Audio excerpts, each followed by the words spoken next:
Bonsoir, bonsoir à tous, bienvenue sur Public Sénat, ravi de vous retrouver pour une nouvelle semaine d'Allons plus loin. Nous sommes ensemble en direct jusqu'à 19h.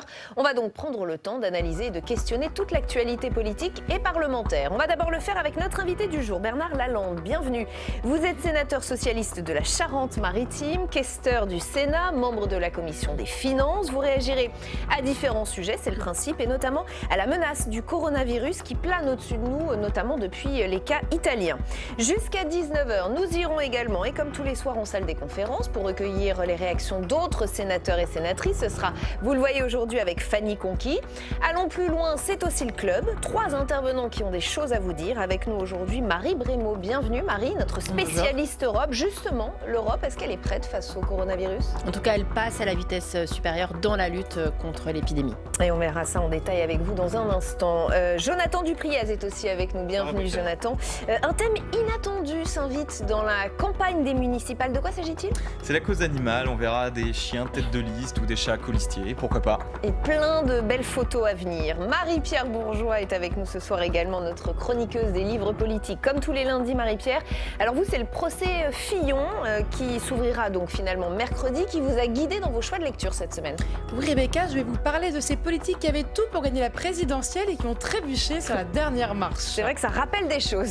Dans une demi-heure, notre grand débat, nous reviendrons sur ce choix cornélien qui s'impose au gouvernement. 49.3, hors note 49.3.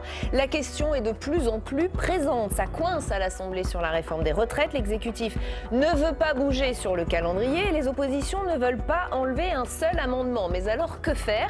Serait-ce une grave erreur d'y avoir recours sur un plan politique ? Qui serait le responsable ? Eh ben, on va ouvrir le débat avec nos invités tout à l'heure. Hashtag ALPL si vous avez envie de réagir sur Twitter. Mais d'abord, ce coronavirus, l'épidémie est en Europe et même aux portes de la France. L'Italie est sérieusement touchée, ce qui commence à poser un certain nombre de questions sur les frontières. On verra ça avec vous dans un instant, Bernard Lalande. D'abord, les derniers éléments, c'est avec Béatrice Finzan. À Codogno, près de Milan, les habitants ont déserté les rues. Épicentre du foyer de coronavirus en Italie, la ville est à l'arrêt depuis sa mise en quarantaine et le décès d'une femme de 77 ans. Pas de certitude encore sur les causes de sa mort, mais les autorités italiennes ne souhaitent prendre aucun risque. Dans les zones que nous avons repérées comme pouvant être des foyers à risque, toutes les activités ont été stoppées. Toute entrée ou sortie de ces zones est interdite, sauf dérogation particulière. Au total, 11 villes du nord de l'Italie vivent désormais en autarcie. Écoles, universités, lieux culturels, entreprises ou encore supermarchés, de nombreux lieux sont fermés depuis lundi, en Vénétie et Lombardie. Et de nombreux événements sont perturbés, comme la Fashion Week de Milan ou le Carnaval de Venise. Avec plus de 200 personnes contaminées et 5 malades décédés, l'Italie est le pays d'Europe le plus touché.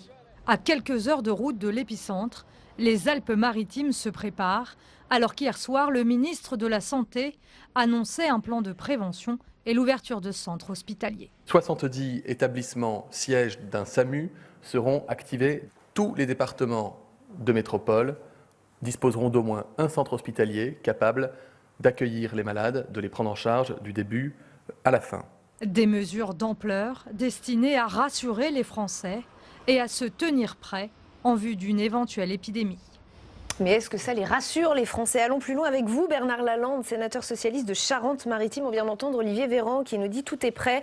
En cas d'épidémie, 70 hôpitaux supplémentaires ont été activés. Est-ce que vous pensez que la situation est sous contrôle ? Est-ce que vous avez confiance dans ce gouvernement ? Écoutez, moi j'ai confiance dans la République.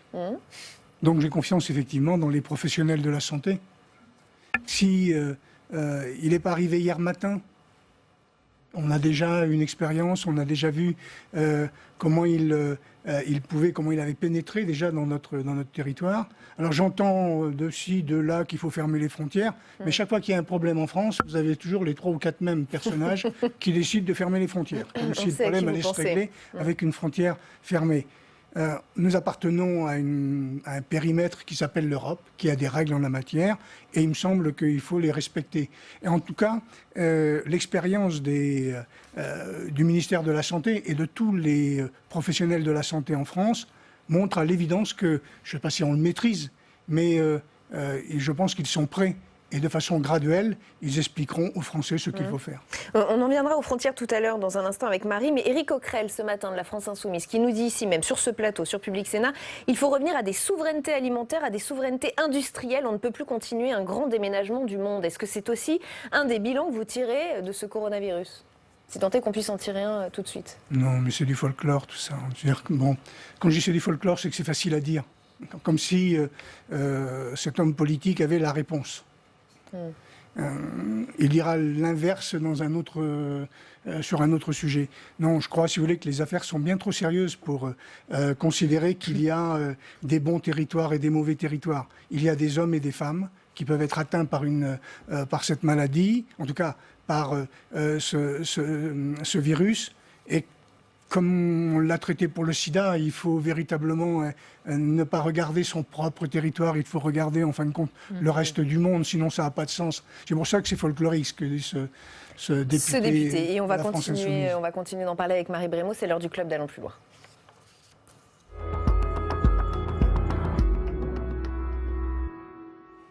Donc on l'a vu, Marie, situation quand même assez préoccupante en Italie, il faut le dire. La France se prépare, on l'a vu aussi. Mais l'Europe dans tout cela ? L'Union européenne, elle était déjà mobilisée, mais là c'est vrai qu'avec la multiplication du nombre de malades et puis le foyer est très agressif dans le nord de l'Italie, la Commission européenne apporte une réponse à la hauteur de la crise, en tout cas pour le moment. Ce matin, eh bien, 2 commissaires tenaient un point presse afin de faire un point sur la situation. Il s'agissait du commissaire en charge de la gestion des crises et puis de la commissaire en charge de la santé. Je vous propose de l'écouter. Je voudrais dire aujourd'hui que nous allons faire tout notre possible pour aider les États membres à faire face à la situation. Nous devons bien sûr prendre cette situation très au sérieux, mais nous ne devons pas céder à la panique et, plus important encore, à la désinformation. Nous devons être très unis dans notre réponse, cohérente et coordonnée. Bon, on a bien compris, la commissaire, là, elle se veut rassurante. En gros, le message, c'est pas de panique, quoi. Oui, là, clairement, le message, en effet, c'est pas de panique, on reste rassurant. Mais face à la propagation, il faut quand même passer à la vitesse supérieure. Ça commence donc par 232 millions d'euros pour lutter contre le coronavirus. Une somme pas uniquement destinée aux États membres, puisque 15 millions seront spécifiquement dédiés aux pays africains, mais surtout 114 millions d'euros pour l'OMS, l'Organisation mondiale de la santé, afin bien sûr de financer la recherche de vaccins et traitements. Pour l'heure, le retour des frontières, il n'est pas envisagé au sein de l'Union européenne, même si en effet, le code des frontières de l'espace Schengen permet de réintroduire temporairement un contrôle aux frontières. Alors Bernard Lalande, vous avez commencé à répondre à la question, mais quand même, face à l'épidémie de plus en plus agressive, est-ce qu'il ne faudra pas envisager à court terme un retour du contrôle aux frontières et puis en tout cas une mobilité réduite des citoyens au sein de l'espace Schengen et de l'Union européenne? J'ajoute ce mot de Marine Le Pen qui a dit qu'il aurait fallu interdire les vols en provenance de Chine. Il y a quand même ce débat, cette petite musique qui commence à circuler très sérieusement. C'est possible qu'il faille à un moment donné prendre cette décision-là. Mais il faut quand même avoir confiance. On ne peut pas, si vous voulez, simplement décider que l'on va fermer les frontières en disant j'ai fermé les frontières et pourquoi ? Et comment ? Et avec qui ? Pourquoi je la ferme chez moi et pas chez les autres ? Si vous voulez, c'est le syndrome du nuage de Tchernobyl, quoi. À un moment donné, il faut quand même que les hommes et les femmes de ce pays, et d'ailleurs, comprennent qu'un virus, ça n'a pas obligatoirement une pièce d'identité. Ouais. Bien sûr, en tout cas, cela pourrait être décidé ultérieurement si la situation l'exigeait, puisque c'est une des compétences des États membres. Une délégation européenne, elle, se rend demain en Italie pour un petit peu tenter d'évaluer la situation. Et jeudi, les 27 ministres de la Santé européens se réunissent de manière exceptionnelle à Bruxelles pour voir s'il faut prendre d'autres mesures nécessaires. Oui, le sujet est pris très au sérieux. Ça, c'est pour la partie, la crise sanitaire. Mais il y a un autre terrain sur lequel il va falloir très sérieusement œuvrer, c'est sur le terrain économique et financier, parce que là aussi c'est sérieux. Oui, les premières conséquences, elles se font déjà sentir. Pour preuve, les marchés s'affolent, les principales bourses européennes, Paris, Francfort, Milan, ont ouvert en forte baisse ce lundi. On a même appris le décrochage de la bourse de Wall Street. Sans surprise, les groupes liés au tourisme sont les plus touchés, pour n'en citer que 2. Parlons du groupe Accor ou d'Air France KLM.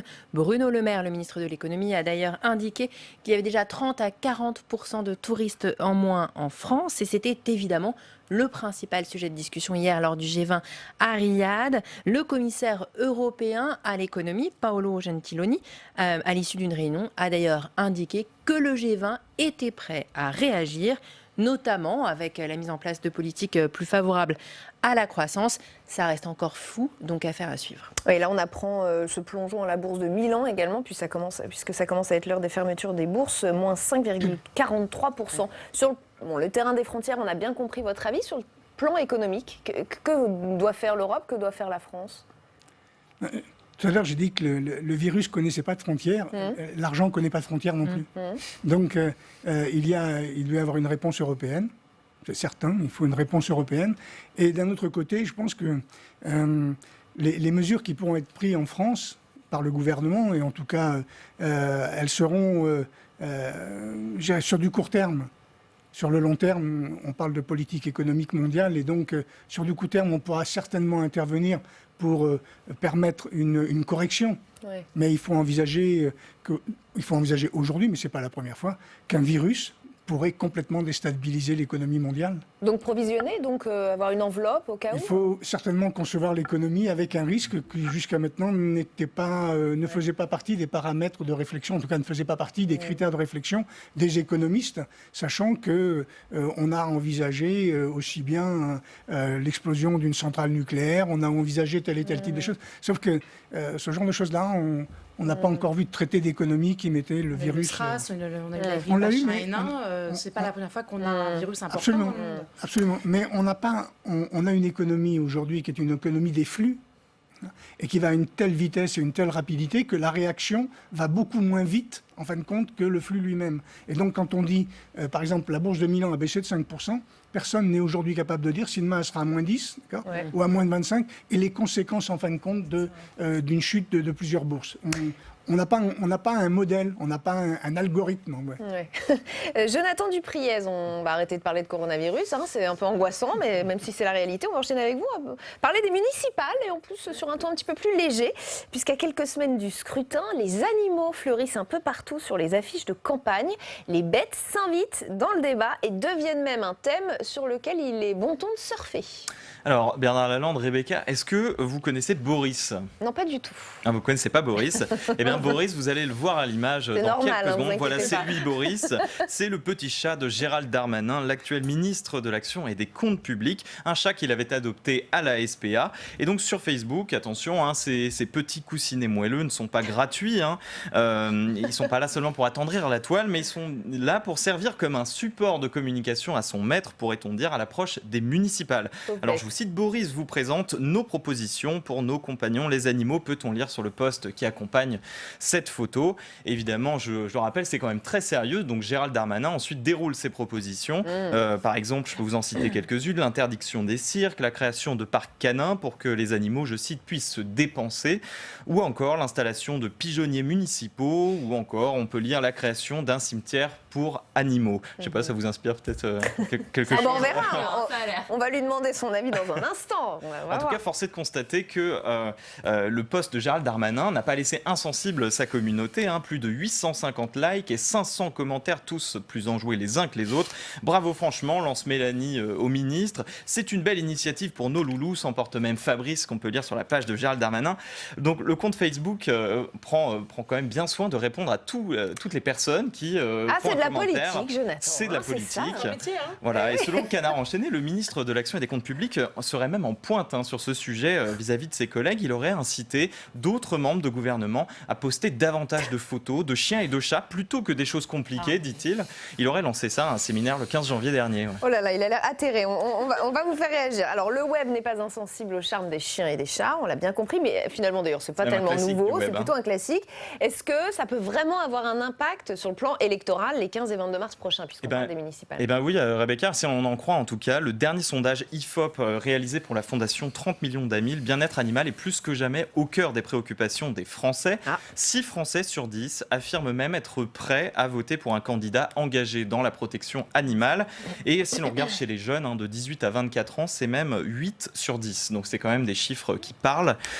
Pour la fondation, donc 30 millions d'amis à l'origine du sondage, c'est bien au niveau local fondamental que la protection animale doit être impulsée, parce que le maire, avec les différents, en vertu des différents pouvoirs dont il dispose, qui sont assez étendus, il peut quand même influer sur tout un nombre de choses, sur l'élevage, sur les animaux de compagnie, la chasse, la corrida, ou encore même le droit animal. Et on le disait, par exemple, les cirques. Et vous Bernard Lalande, vous étiez maire pendant 24 ans. Est-ce que ça vous est arrivé de prendre des mesures pour les animaux ? Est-ce que c'était un sujet quand vous promeniez dans la rue ? Est-ce qu'on vous interpellait, vos administrés, vous disiez qu'il fallait faire quelque chose pour les animaux ? Non. Non. Non, mais d'un autre côté, si vous voulez, les animaux de compagnie, je trouve ça extraordinaire. Ça permet, en fin de compte, une relation avec un animal. Bon, ce que je constate, c'est quand même qu'il doit y avoir plusieurs dizaines de milliers, plus de 100 000 abandons d'animaux domestiques par an. Donc si on doit faire de la politique au sens peut-être de s'occuper des 100 000, peut-être que ceux-là, ils sont peut-être maltraités.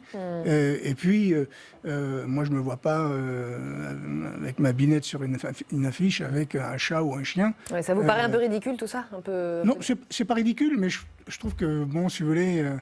il y a un sondage, on dit ça fait 56, alors d'accord, je me mets avec un chat.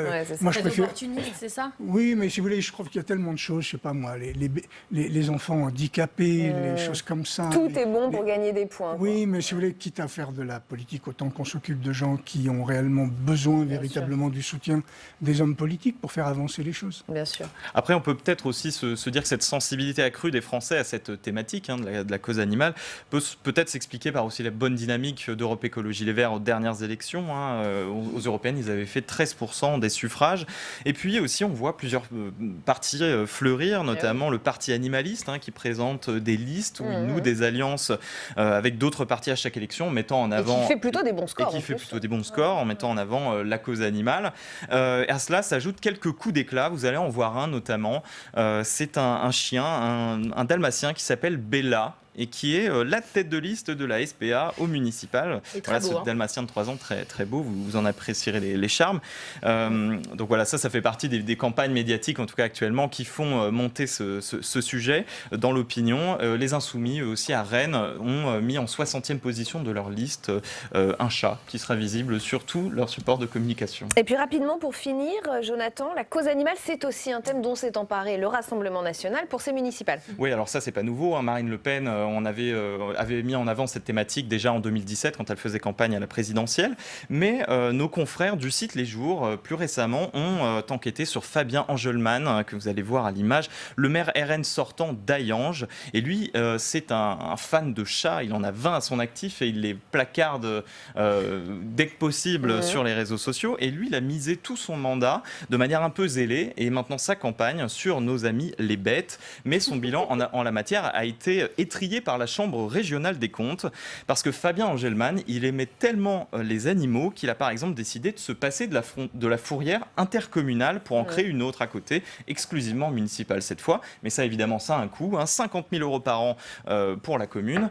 Et il y a autre chose, nos confrères des Jours ont déterré même des factures de vétérinaires, des administrés, envoyées directement à la mairie pour règlement. Donc, s'interroger peut-être sur l'existence d'un clientélisme animalier.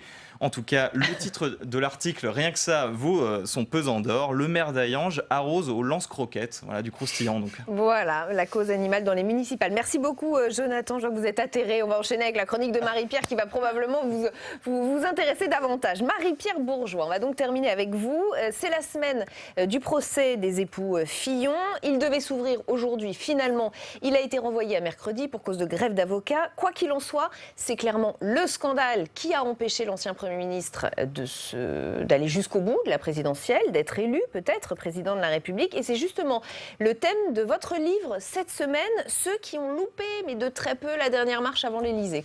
Et oui, Rebecca, François Fillon, il avait tout pour gagner. Il caracolait dans les sondages jusqu'à l'affaire Fillon. Il n'est pas le seul à avoir appartenu au clan de ceux qui se voyaient un brillant avenir qui, puis, ont finalement trébuché sur la dernière marche. C'est le titre du livre de la journaliste Chantal Didier, qui raconte comment ces poulies d'or de la politique ont échoué si près du but. Alors, qu'est-ce qui empêche de gagner la présidentielle quand toutes les conditions objectives sont réunies? La dernière marche donne plusieurs raisons. Alors, l'une des toutes premières, c'est l'orgueil qui empêcherait d'atteindre le Graal. Un petit peu les prototypes de l'orgueil en politique, c'est bien sûr Édouard Balladur, qui le reconnaît. Elle ne me fut pas un bon conseiller, reconnaît celui qui s'est présenté à l'élection présidentielle en 1995. À l'époque, il est ministre. Tout le monde le voit déjà président de la République. Même ses opposants, d'ailleurs, le disent de façon ironique. Écoutez ce que dit Philippe Séguin. Le vainqueur a déjà été désigné. Il n'y a pas à le choisir, il n'y a qu'à le célébrer. Ce n'est même pas la peine de vous déranger pour aller voter. Et pourtant, Édouard Balladur, il ne sait pas vraiment y faire dans la campagne. Écoutez cette scène que raconte Chantal Didier. Sur un marché, il passait devant les étals en saluant de loin les commerçants. Pourquoi ne pas s'approcher, serrer des mains, je lui demande. Je ne veux pas les déranger dans leur travail, me répond-il. Voilà, dommage. Il ne sait pas parler aux commerçants, aux badauds, mais il a un autre problème, c'est son poste à Matignon. Oui, alors le manque de temps pour faire campagne, trop occupé par son poste de Premier ministre, ça lui a vraiment beaucoup pesé. Ça a été l'un des handicaps pour gagner, estime-t-il aujourd'hui. C'est le même handicap qui va toucher Lionel Jospin, qui a été sèchement battu, rappelez-vous, à la présidentielle de 2002. Écoutez ce que raconte François Hollande, qui à l'époque est premier secrétaire du Parti socialiste. Les agendas sont compliqués, il y a 2 équipes à coordonner, des priorités très différentes. Le Premier ministre et candidat est écartelé entre des fonctions opposées. Vous vous en rappelez, c'est Jean-Marie Le Pen et Jacques Chirac qui ont été qualifiés pour le second tour, et pour cause. C'est encore François Hollande qui parle. À l'Élysée, on n'a pas du tout la tête dans le guidon. À l'exception des affaires étrangères et de la défense, on ne prend que 5 à 6 grandes décisions par mois. Cela laisse le temps de commenter la politique. Ah bon? Voilà, c'est une info, on ne savait pas qu'on avait beaucoup de temps libre à l'Élysée. Voilà. Il y a une autre raison aussi qui peut vous faire perdre des élections jugées imperdables, c'est les courtisans qui entourent beaucoup les politiques et particulièrement les présidentiables. On peut penser par exemple à Dominique Strauss-Kahn. Donc lui, il a été contraint d'abandonner sa candidature à la primaire de la gauche parce qu'il a été accusé d'agression sexuelle à New York. Écoutez ce que dit Michel Schneider, le célèbre psychanalyste, dans la préface de la dernière marche. Le problème des puissants, est-ce qu'ils sont entourés d'une cour de flatteurs et qu'ils ne voient plus leurs propres failles? Ils ne comprennent pas qu'il y a des bornes à ne pas dépasser. Alors, il y a ceux qui ne se rendent pas compte de la réalité de leurs actes, et puis il y a aussi ceux qui se voyaient présidents, mais qui n'ont jamais osé se frotter au suffrage universel.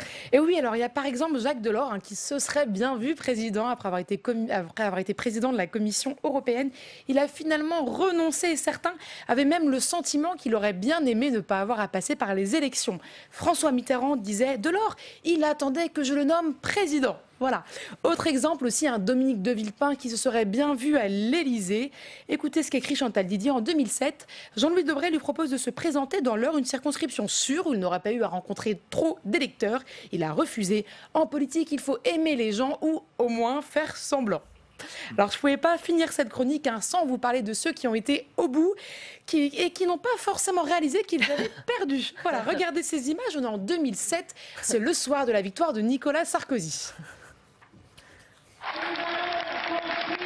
Ensemble, le renouveau, il conduira vers les victoires futures. Alors, une candidate qui s'exprime comme si elle avait gagné alors qu'elle a perdu, c'était une grande nouveauté. Ça fait d'ailleurs dire à Chantal Didier cette phrase suivante, c'est comme ça qu'elle conclut son livre. Le face-à-face tant annoncé entre Emmanuel Macron et Marine Le Pen n'aura pas lieu. Je ne sais pas lequel sera absent, à moins que ce ne soit les deux, mais je suis certaine que rien ne se passera comme prévu. La dernière marche pourrait peut-être bien s'enrichir d'un dernier chapitre. Vous aussi, vous pensez qu'il peut se passer 1000 choses qui empêcheront ce duel-là en 2022, Bernard Lalande? Oui. Oui. Oui, tout à fait. Tout à fait. Je crois qu'en politique, si vous voulez, il y a... c'est Séguin qui dit qu'il faut... non, c'est Debré qui dit qu'il faut aimer les gens ou faire semblant. Je crois qu'il ne faut pas faire semblant. Quand on fait de la politique, il faut aimer les gens. Mais les gens ne vous aiment pas. Et il faut intégrer le fait que les gens ne vous aiment pas. Et l'accepter. Mais puisqu'ils vous... Non, mais ils vous aiment aujourd'hui et pas demain. Ils changent, ils zappent. Mais si vous aimez les gens, vous allez les écouter, les entendre. Vous n'allez pas leur vendre une sauce. Et des animaux en photo. Voilà. Bernard Lalande, c'est le moment d'aller chez vous. On s'est rendu chez vous, en Charente-Maritime. C'est l'heure de sénateur à domicile. On n'entend pas le son. Vendredi dernier, il a choisi de s'intéresser à cette forêt dévastée par la tempête Martin en 1999. Aujourd'hui, elle s'est régénérée, mais c'est une ressource fragile. Il faut à la fois la protéger, mais aussi l'exploiter comme une source d'innovation, d'attractivité. Dans votre département, Bernard Lalande, on a donc fait le choix de mieux la valoriser, cette forêt. On regarde ce que ça donne dans le reportage et on en parle juste après. Vous voyez tout au fond là-bas, il y a un petit... Après le bosquet, vous avez le chemin qui vous indique la direction de Mystère Aventure pour trouver la première borne. Donc, ouvrez les yeux. C'est parti! Ces enfants de CM2 s'élancent à la découverte de la forêt. Une course d'orientation jalonnée d'indices. Pour parvenir au but, il faut apprendre à lire une carte et se repérer. On trouve la 46 qui est ici. Oui. Donc du coup, on continue tout droit là, vers là-bas. Ça doit être. Au fil du parcours, les enfants découvrent des plantes, des parfums et des œuvres d'art. Sur 11 hectares de forêt, le parc Mystera propose ainsi plusieurs labyrinthes thématiques et s'adresse à tous les publics. On se perd dans notre parcours pour mieux se retrouver et puis faire toujours à chaque fois des découvertes et tout en s'amusant. C'était génial, vraiment génial. C'est trop bien. Surtout le moment où on était dans la brume. C'était un peu compliqué, mais après c'était un peu difficile de s'en Après c'était bien parce qu'on était en équipe. Créé par la communauté de communes de Haute-Saintonge, ce parc d'attractions d'un genre nouveau réconcilie activité commerciale et respect de la nature.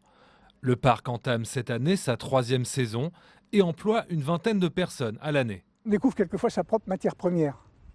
Comme elle est là depuis la nuit des temps, on n'a pas l'impression qu'on est assis sur une véritable mine. Et la véritable mine des territoires comme les nôtres, c'est effectivement la forêt. Il faut et la respecter et l'exploiter. Elle nécessite en fait d'être en permanence en innovation. À quelques kilomètres de là, dans cette pépinière d'entreprise dédiée au métier du bois, l'innovation est le maître mot. Donc là, on est parti sur du bois brûlé, sur une tendance qui est très tendance aujourd'hui, c'est ce qu'on appelle le sushugiban, c'est très tendance au niveau du japonisme. Ce designer imagine les tendances de demain autour du bois. Spécialisé dans les parquets haut de gamme, Jean-Marc Meyer veut sensibiliser les industriels à une démarche plus respectueuse de la forêt. Moi, je suis très sensible à ce que le bois, il soit déjà bien cultivé, avec le maximum de produits sains et le maximum de lenteur que le temps demande. Et après, s'il peut venir le plus proche de chez nous, c'est encore mieux. On a la chance en France d'avoir une forêt extrêmement diverse. Et on est en train de la paupériser, malheureusement, puisqu'on est guidé par la productivité. Pour Jean-Marc, il faut se détourner de la culture intensive et valoriser toutes les composantes de l'arbre. Il vient par exemple de réaliser ce prototype de lampe fabriquée à partir de feuilles mortes. Et dans l'arbre, il y a plusieurs parties qu'on n'exploite pas, notamment la feuille. Donc effectivement, aujourd'hui, la feuille est une ressource qu'on peut avoir à foison et qui est tout à fait aujourd'hui disponible. On peut aussi travailler sur la racine, sur la sève. La sève est une partie non visible de l'arbre, mais aujourd'hui, on la boit pour pouvoir souvent se guérir de différents maux. Donc j'utilise la sève aussi pour remplacer la résine de synthèse dans différents alliages. Pourquoi est-ce qu'il faudrait qu'on aille développer l'innovation et la création dans des agglomérations, alors qu'on est sur place? Et donc nous, ce qu'on a voulu démontrer, c'est que nous avons la capacité non seulement de développer des activités économiques, mais de développer des activités économiques liées au vivant, c'est-à-dire, en fin de compte, à notre propre matière première. Une matière première abondante. La communauté de communes de Haute-Saintonge est riche de 44 000 hectares de forêt. Source d'emplois et d'innovation, mais aussi écosystème à préserver. Il y a 20 ans, la tempête Martin avait largement dévasté les forêts des Landes. Voilà, un sénateur à domicile signé Fabien Recker qui était avec vous vendredi. Un commentaire sur ce que vous venez de voir, une mine d'or cette forêt?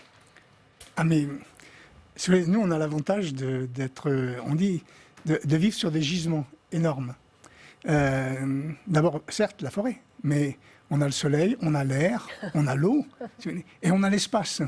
Allez, en Charente-Maritime. Non, mais je veux dire, c'est comme ça dans toute la France, en fin de compte, toute la France rurale, la vraie richesse. Quand je dis on a l'espace, et le photovoltaïque, il faut de l'espace. Pour le vent, il faut de l'espace. L'eau, il faut aller chercher la géothermie. Et donc, ce que l'on a fait en Haute-Saintonge avec mon prédécesseur, Claude Belot, qui était sénateur avant moi ici, on a regroupé 129 communes. Et on a essayé de faire dans ces 129 communes un projet commun. Celui de considérer que nous étions déjà riches de notre première matière première qui, comme je viens de vous dire, qui est l'eau, l'air, le bois, etc. Et donc, on a construit une collectivité territoriale qui fait tout ce qu'elle peut pour... on a créé la politique de l'offre sur un territoire rural. Donc innovation, respect de la nature, business, tout cela n'est pas incompatible. La preuve, on vient de la voir. On vient de la voir chez vous. Merci.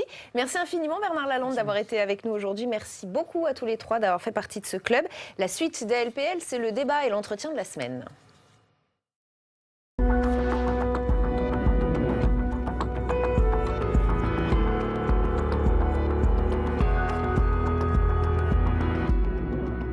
Et bienvenue si vous nous rejoignez sur Public Sénat. Allons plus loin encore ce soir. Nous sommes ensemble pendant 1 heure. Voici le programme, c'est parti. Dans une demi-heure, l'entretien de la semaine. Nous reviendrons sur les programmes qui se précisent dans la campagne des municipales. Propreté et sécurité pour Agnès Buzyn. Tranquillité et propreté pour Rachida Dati. Vous l'aurez compris, il y a quelques similitudes. Nous en parlerons avec notre invité Jérôme Fourquet. Que faut-il en déduire? Cette élection se jouera-t-elle sur les personnes plus que les idées? #LPL si vous avez envie de réagir sur Twitter. Durant toute l'émission, nous irons régulièrement et comme tous les soirs en salle des conférences pour faire réagir sénateurs et sénatrices. Ce sera à votre micro, Fanny Conquis. Oui, Rebecca, ce soir, nous serons notamment avec David Assouline, sénateur PS de Paris. Nous parlerons avec lui évidemment des municipales dans la capitale, de la candidature Nadine Algo et des récents sondages. À tout à l'heure Fanny, mais d'abord notre grand débat. Zoom ce soir sur cette question qui doit donner quelques migraines aux membres du gouvernement. Doit-il ou va-t-il avoir recours au 49.3 pour faire passer cette réforme des retraites? On ne sait plus très bien si on doit rire ou pleurer de ce qui se passe à l'Assemblée, mais ce qui est certain, c'est que ça n'avance pas. Quelle est l'issue possible de ce texte? Quelqu'un sort-il gagnant de toute cette affaire? On va ouvrir la discussion avec nos invités juste après un point sur les différentes réactions. C'est avec Marion Vigreux. Le moment est historique, nous allons mettre aux voix l'article 1er. Après 7 jours de débat, les députés ont adopté dans l'après-midi le premier des 65 articles que compte le projet de loi de réforme des retraites. Mais sur les 41 000 amendements déposés, 34 000 doivent encore être examinés. Les débats s'enlisent et pour le gouvernement, le constat est clair et le discours unanime. L'opposition de gauche mène une campagne de sabotage parlementaire. Il y a clairement des responsables de la situation, ils sont très clairement identifiables, c'est notamment LFI et le Parti communiste, et tous ceux qui en réalité n'aiment pas les débats de fond et ont envie d'exciter le débat public à partir d'obstructions. Et ce blocage dans l'opposition, certains l'assument. Nous ne sommes pas cachés du fait que notre objectif est de ralentir et d'essayer de faire en sorte que ce projet de loi ne voit pas le jour. On n'est pas là, nous, pour participer à la co-construction de ce texte de loi, nous le rejetons. Le gouvernement souhaitait mener cette réforme tambour battant avec un vote espéré avant le 6 mars. Mais selon Richard Ferrand, 150 jours seraient désormais nécessaires pour boucler la réforme. Le 49.3 permettrait d'accélérer la procédure législative en faisant adopter un projet de loi sans passer par le vote des parlementaires. Si l'aile gauche du parti présidentiel n'y est pas favorable, certains ont déjà réfléchi à la forme qu'il pourrait prendre. Si 49.3, il doit y avoir, ça ne doit pas être un 49.3 couperet, bête et méchant, prenant tel quel le texte initial. Il doit tenir compte de toutes les dynamiques politiques internes et aussi la dynamique de négociation sociale qui est en cours. À ce jour, le recours au 49.3 n'est qu'une option qui incombe au seul Premier ministre. Le dernier en date remonte à 2016. Manuel Valls l'avait alors utilisé pour faire passer sa réforme du Code du travail. Et ça avait déjà fait beaucoup de bruit. Avec nous pour le grand débat d'ALPL ce soir, Patrick Le Yarrick, bienvenue, directeur du journal L'Humanité. Éric Delannoy, bienvenue, économiste et président fondateur du cabinet Tenzing Conseil. William Tay, bienvenue, président du think tank Le Millénaire. Nicolas Tenzer, bienvenue, président fondateur du Centre d'études et de réflexion pour l'action politique et directeur de la revue Le Banquet. Merci à tous les quatre d'être ici. On sent bien dans le discours du côté de la majorité que l'idée du 49.3 commence sérieusement à faire son chemin, sous une forme ou sous une autre. En tout cas, l'exécutif ne dit plus du tout non fermement. À tort ou à raison, selon vous, Éric Delannoy ?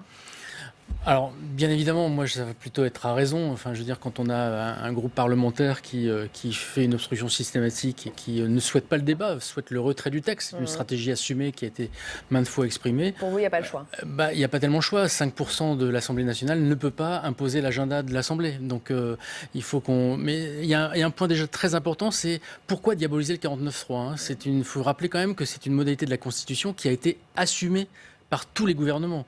Ce n'est que quand on est dans l'opposition où on dit que tout à coup c'est le diable et que c'est un déni de démocratie, comme l'a dit François Hollande en 2006. Ça n'a pas empêché Emmanuel Valls, un gouvernement de François Hollande, de l'utiliser 6 fois. Et donc, on y reviendra, bien sûr. Oui, donc rappelons qu'il y avait maintes occasions de faire la révision de la Constitution pour le changer, pour le supprimer, puisque c'est un déni de démocratie. Aucun gouvernement sous la Ve République n'a souhaité supprimer le 49.3. On l'a juste modifié en 2008. Alors, si on en reste à la situation d'aujourd'hui, cette situation actuelle, Patrick Le Yarrick, justifierait-elle, oui ou non, le recours au 49.3 selon vous? Est-ce que le gouvernement a raison de commencer à changer un peu le discours sur cette question? Non, On va peut-être l'utiliser. Même de son point de vue, il n'a pas du tout raison. Parce qu'il est confronté quand même objectivement à plusieurs problèmes. D'abord, il fait voter un texte pour lequel le président de la République ne s'est pas engagé. Le président de la République ne s'est pas engagé à reculer l'âge de départ en retraite et à baisser les pensions. Secondement, le Conseil d'État a émis un avis très critique et donc il doit en tenir compte. Troisièmement, il fait une conférence de financement. On ne peut pas d'un côté faire une conférence de financement soi-disant et vraisemblablement pour déterminer les modalités de financement, ne pas la laisser se terminer et utiliser le 49.3. Donc, et il a une opinion publique qui aujourd'hui n'est pas d'accord avec ce projet de transformation. Oui, ce serait le quatrièmement, l'opinion est contre. Oui, par conséquent, même de son point de vue, il n'a strictement aucun intérêt parce que malheureusement, ça laissera des traces, mais ça laissera des traces à son détriment aussi. Et pourtant, il se pose la question, Nicolas Tenzer, ce gouvernement. Oui, parce que c'est vrai qu'on est quand même dans une forme de contradiction extrêmement difficile à résoudre concrètement. D'un côté, effectivement, ça ne peut pas se prolonger pendant 150 jours avec une politique d'obstruction. Ce qui est très important au Parlement, en même temps d'ailleurs qu'avec les partenaires sociaux, c'est d'avoir ce débat sur les projections financières, ce débat sur l'économie générale du régime. Mais en même temps, on ne peut pas rester non plus dans une sorte de jeu qui, d'une certaine manière, décrédibiliserait complètement l'Assemblée. Il n'est pas du tout sûr que le public, devant ce type de débats, qui ne sont pas des vrais débats, finalement, reste totalement frustré. Donc vous dites oui, pas le choix. C'est-à-dire que pour moi, c'est un dernier recours. C'est-à-dire que s'il n'y a pas de solution, parce que justement, on a cette politique d'obstruction, je dirais malheureusement, il faudra en passer par là. Mais encore une fois, ce n'est certainement pas souhaitable pour personne. William Tay ? Le gouvernement ne peut pas laisser le débat se durer pendant 150 jours pour une raison qui est très simple, c'est qu'il ne peut pas avoir à la fois un Parlement qui est bloqué et arriver à la conférence de financement qui peut aboutir sur un échec et sur la possibilité des partenaires sociaux à se mettre d'accord sur la question du financement. On se rappelle que sur les possibilités de financement, c'est soit on fait baisser les pensions, soit on augmente les cotisations, soit on augmente la durée de travail. Les partenaires sociaux on aura les trois. Ne peuvent pas se mettre d'accord dessus. Donc du coup, il y a une forte chance pour que le gouvernement remette en place l'âge pivot. Et le gouvernement ne peut pas avoir à la fois les partenaires sociaux contre lui, plus un Parlement qui soit bloqué. Donc moi, je pense qu'il devrait l'utiliser pour cette raison-là. D'un point de vue politique, en plus, il faut penser aussi à l'intérêt d'Emmanuel Macron. Oui, les Français sont contre. Par contre, son électorat, et c'est l'électorat de la droite qui vise pour être candidat de nouveau en 2022, et pour l'utilisation du 49.3.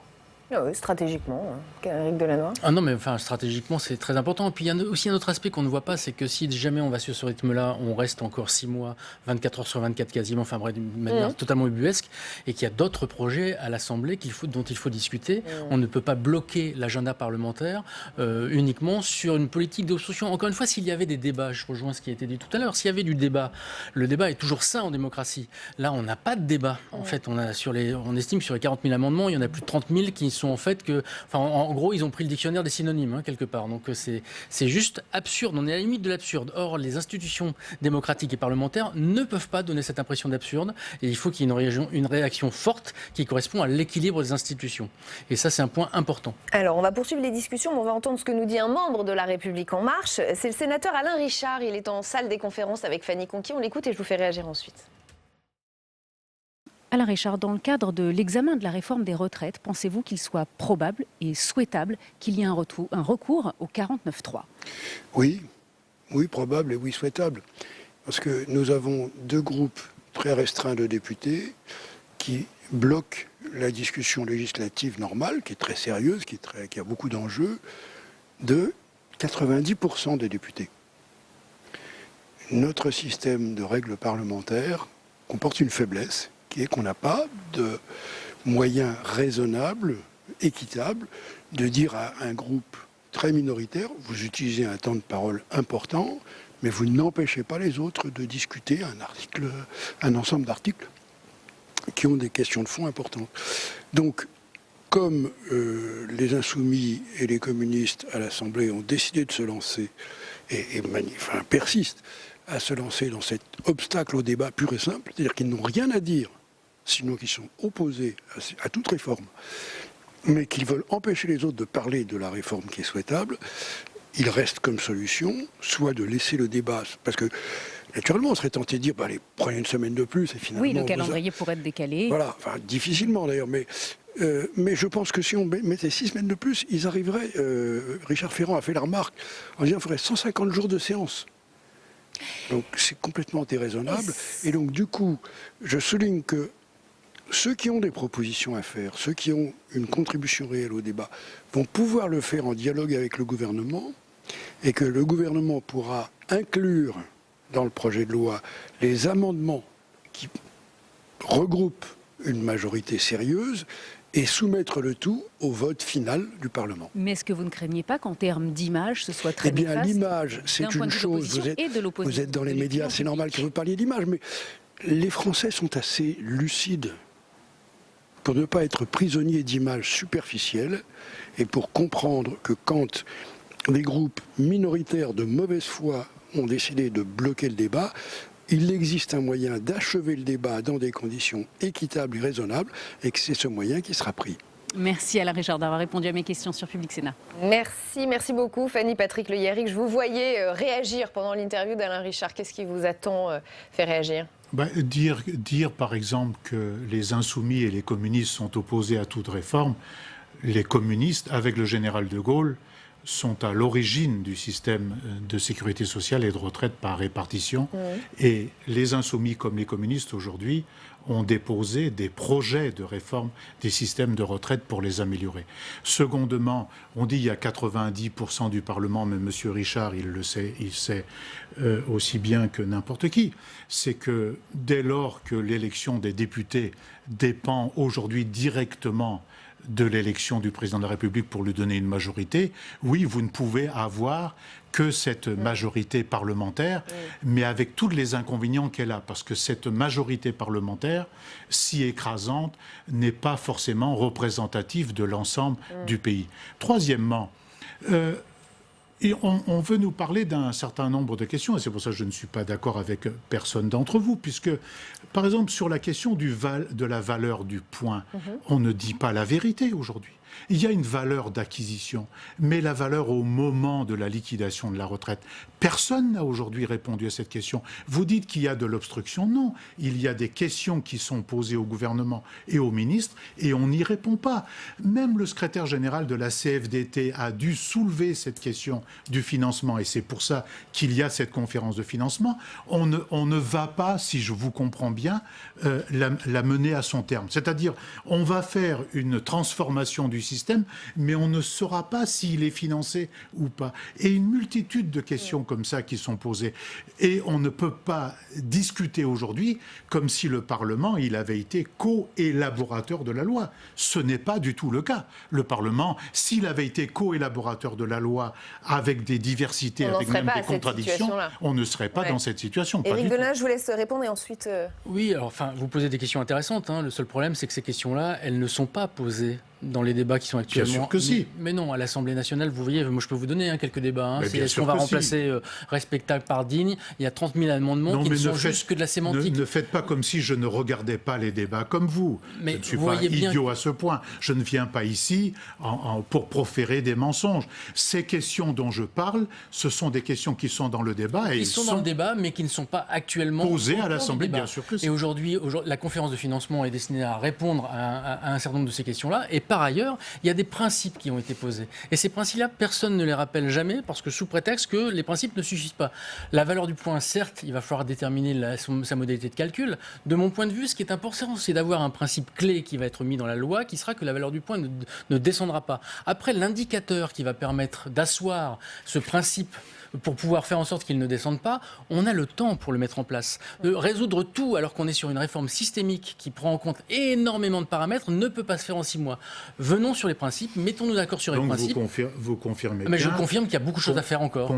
Qu'on va à l'aveuglette, que les gens ne savent pas quelles retraites auront leurs enfants. Rapidement, parce qu'on a 2 autres intervenants qui voudraient intervenir. Juste un seul point, et je vous laisse terminer. Quand vous dites par exemple que c'est une réforme qui va faire baisser les pensions, mais déjà, on n'est même pas d'accord sur les principes. C'est une réforme la plus redistributrice de la Ve République. Les femmes vont en profiter, les petites pensions vont en profiter. Mais ça, c'est des faits. Je veux dire, le minimum contributif va être relevé, etc. Enfin, je ne vais pas monopoliser le débat, mais il faudrait déjà être d'accord sur des principes clés. En pension complète. Nicolas Tenzer. Oui, je pense qu'il y a effectivement, il y a d'abord un premier fait, c'est qu'évidemment, dans le système de la Ve République, le Parlement n'est pas co-élaborateur. C'est-à-dire qu'on a une en général, 95% des projets de loi qui viennent du gouvernement, 5% de propositions de loi. Là, il s'agit d'un projet de loi qui pose évidemment un certain nombre de questions, certaines incertitudes ne sont pas levées, ça il faut le reconnaître. Et justement, ce qui est important, c'est qu'à la fois la conférence de financement et le débat à l'Assemblée nationale puis au Sénat permettent d'éclaircir ce point et de prendre en compte les différents avis. On a quand même pas seulement LREM, mais on a aussi LR, on a le Parti socialiste, qui peuvent évidemment contribuer, le Parti communiste bien sûr aussi, mais qui peuvent contribuer de manière très concrète à essayer de faire un texte qui soit beaucoup plus lisible, beaucoup plus clair, de répondre à l'ensemble des interrogations des Français. Il y en a, bien sûr, mais ce n'est pas, encore une fois, cette politique-là, uniquement systématiquement de blocage, c'est pas 20 000 amendements qui vont éclaircir. Et c'est quand même ça, le vrai sujet. Le vrai sujet, c'est qu'on puisse essayer de poser point après point les questions essentielles, la question de la valeur de points, l'indice effectivement qui va permettre de l'élaborer, la question spécifique de certaines catégories, les enseignants, etc., qui permettent de donner une clarté qui, effectivement, aujourd'hui n'existe pas. Ça, on est tout à fait d'accord. On nous a dit au début, pour les enseignants, que nous disions des fake news.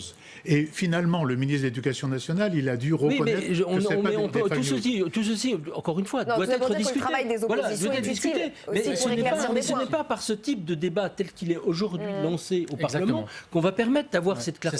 C'est ça le véritable problème. C'est qu'on n'a pas ce débat. Moi, je ne suis pas d'accord avec vous, parce qu'en fait, l'utilisation, vu l'évolution et la concordance entre l'élection présidentielle et l'élection législative, les députés des oppositions doivent démontrer pourquoi est-ce qu'ils se sont élus et quels sont leurs intérêts d'être élus auprès de leurs électeurs. Nos électeurs insoumis défendent les intérêts des électeurs insoumis.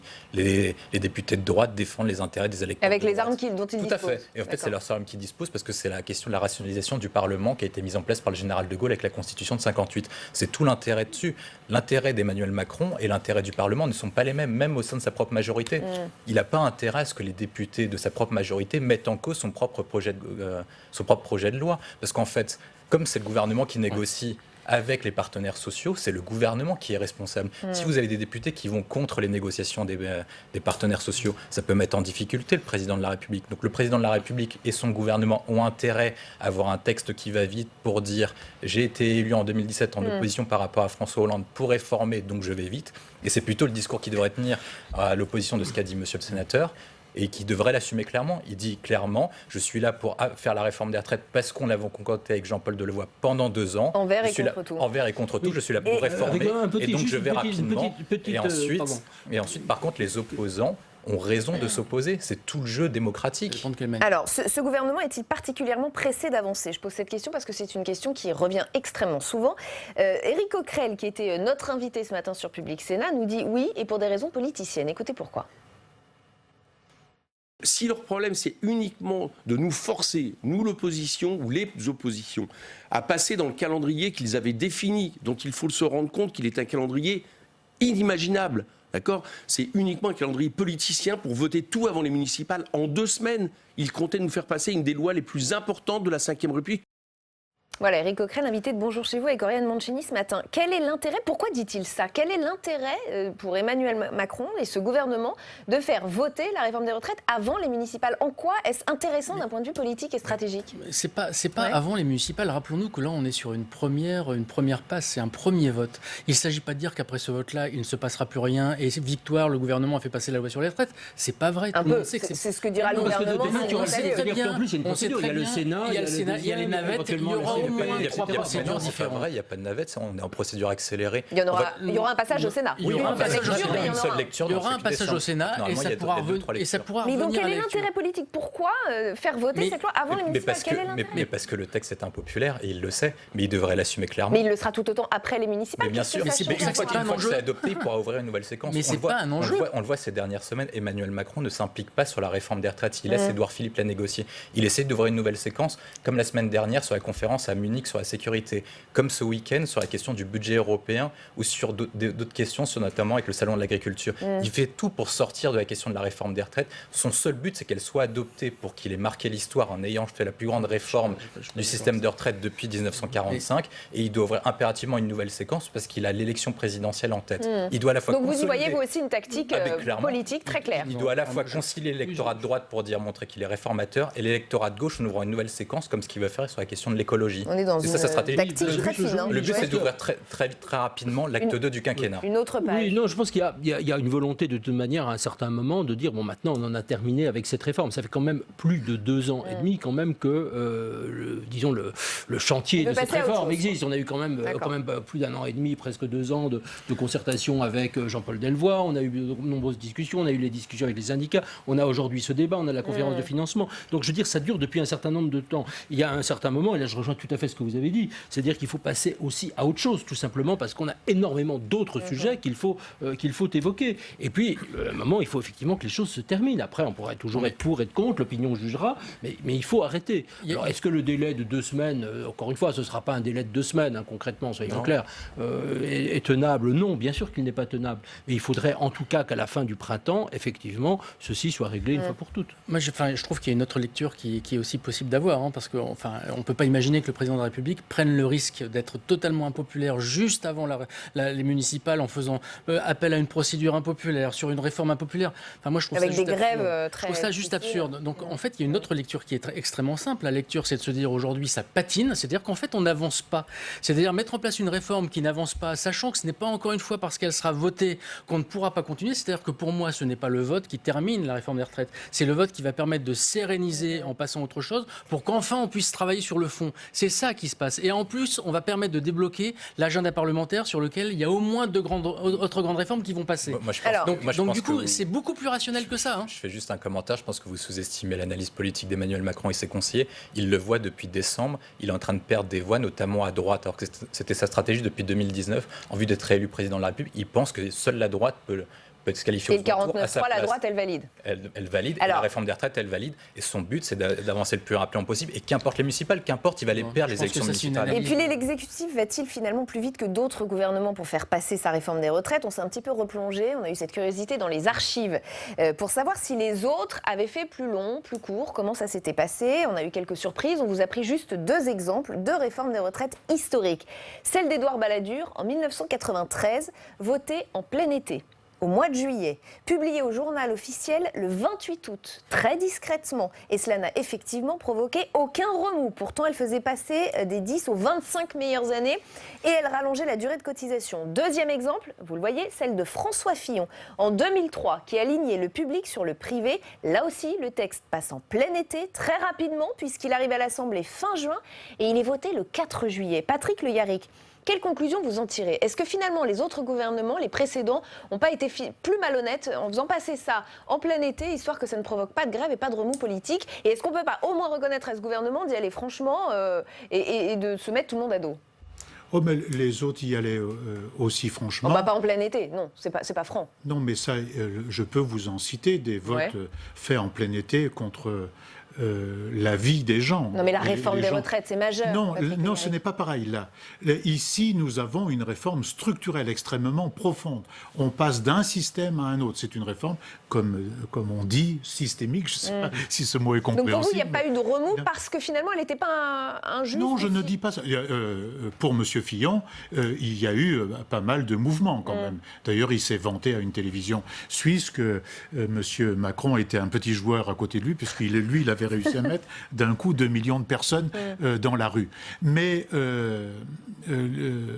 là, on a affaire à quelque chose de profond. L'utilisation du 49.3, parce que ce qu'on dit pas, si ça se faisait, moi, je ne le conseillerais pas. même du point de vue du président de la République. Parce qu'on fait ça plus 29 ordonnances. Donc, personne ne va être maître du jeu à la fin. Vous dites ça dure.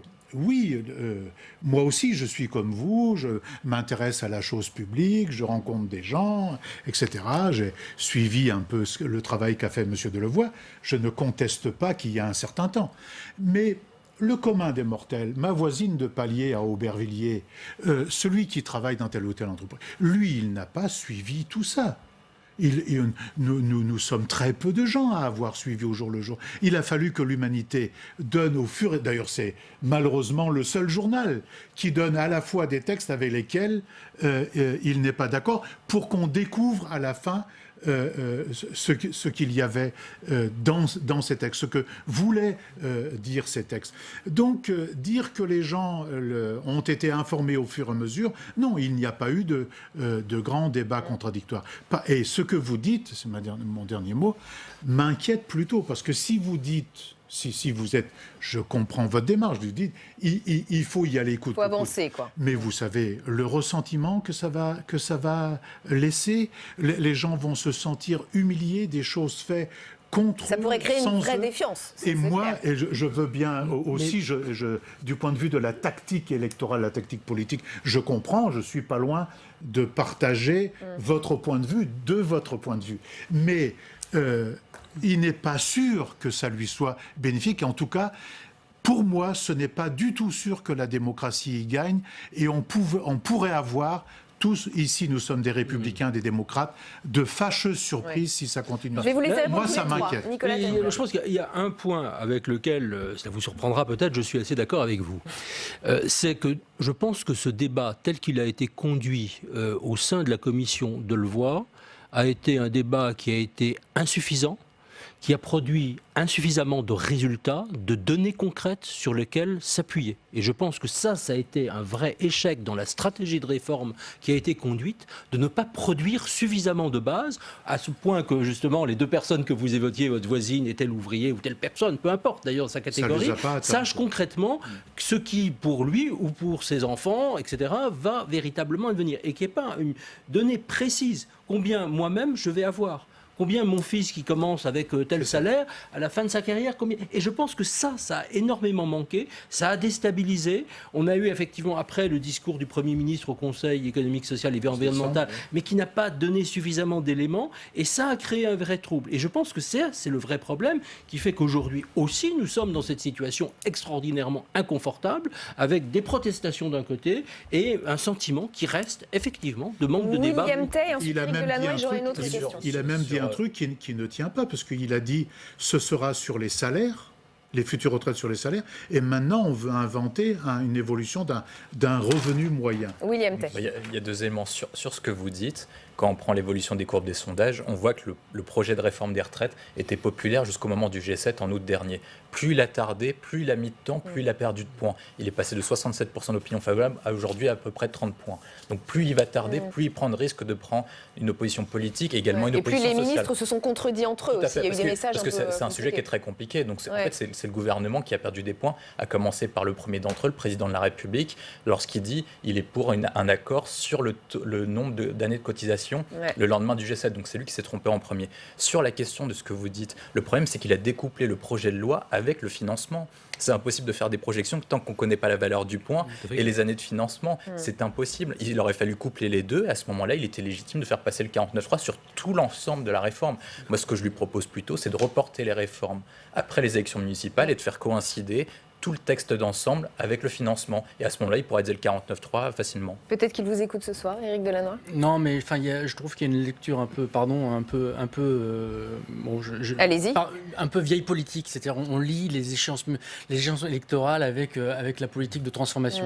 Ce qui est exactement ce avec quoi voulait rompre Emmanuel Macron et avec quoi il essaie de rompre. C'est pour ça qu'il l'a fait pas voter en plein été comme les autres. Vous verrez, ce gouvernement travaillera jusqu'au bout, ce qui n'est pas du tout le cas des précédents gouvernements et des précédents quinquennats. Donc, je ne pense pas qu'il faut lier des échéances électorales avec la procédure de transformation. En revanche, ce qui a échoué. On peut attendre après les municipales alors. Mais je pense que c'est pas lié aux municipales parce qu'il y aurait trop de risques. Donc encore une fois, je n'y crois pas à cette stratégie-là.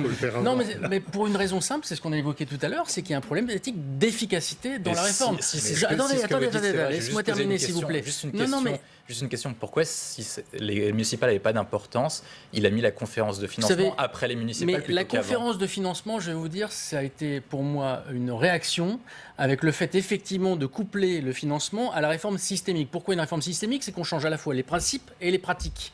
Au départ, dans le programme, puisque c'est une réforme pour laquelle Emmanuel Macron a été élu, qui était dans le programme, c'est une réforme qui devait travailler uniquement sur les principes de la réforme et ne pas travailler sur la conférence de financement à l'origine. Pourquoi? Parce que les précédentes réformes paramétriques avaient garanti une forme de financement des retraites jusqu'en 2025-2030.